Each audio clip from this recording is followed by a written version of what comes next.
Urganch tumani Paxtakorda Qaychili mahallesinde şu havlu joyimiz çıktı, satıladi. Elde 10 metr, uzunluğu 35 metr, 350 kvadrat. Atrafında bakça var, bunu da görüntü tuttu şu bakçamız. Şunu sel arakında mektep var, 33. mektep. Şu tarafta meçit var, 100 metr arakta. Plus kollejam var. Bir de farzandlaringiz bakça ta'liminden ta kollejadan o'sha gözünüz oldinda bo'ladi. Zo'r plus yerlari bor.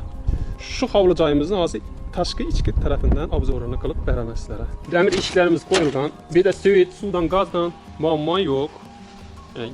Remontlar ham ajoyib qilingan.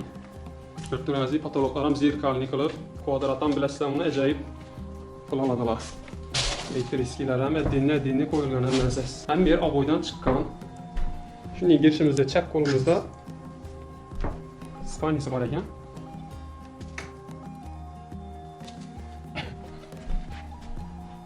Keyin o'ng qo'limizdan ham bir spani bor. Kattalar spanisi.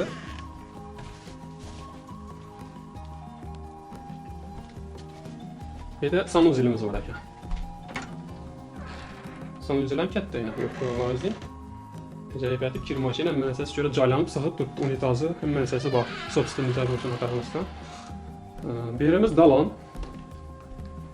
Dalon. Patologlar ham gipsokardondan ajoyib etib ishlangan. Patologlarni o'zlari ham. Keyin bu yerda zal. Görtüğünüz zalimiz ham qolilari, shu ishlar ham mesela soqni chotki düzülib turibdi. Patolog, naturjiy patolog lyustralari bor. Görtüğünüz aboylardan chiqqan. Zal ham kengina. Zal aynası bağa qaragan. Zalning uzunluğu 7'ye 3,5. Eng optimal razmer hozirgi kunda.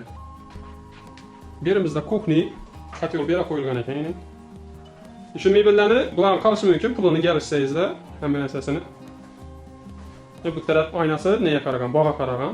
Bağam katta bağa qolgan. Bu yerda yana bağa chiqamiz. İşler ham katta ekan, bağa chiqish ishlari. Bağdan ham addiy eshik bayna, shu tarafga chiqib ketsa bo'ladi ya, to'y tomoshada biron bir ishlansa bo'ladi shu yerda. Avtobus ham shu tarafdan yuriydi. İşlerden yürüdük şurada. Birinci marşrut. Komşular ham acayip. Bir de su, gazdan muammo yo'q. İnternet ham bor ekan bu yerda. O'zi yashab o'tiribdi o'zlari. Hamma narsasi sharoitimiz zo'r dedi. Ko'rib turgan shu joyimiz 350 kvadrat. Naqd pulini keladigan bo'lsak 620 million gelip ko'rib kelsangiz bo'ladi. Üstünde gelişinler. Barchangizga katta rahmat. Keyingi videolarda ko'rishguncha.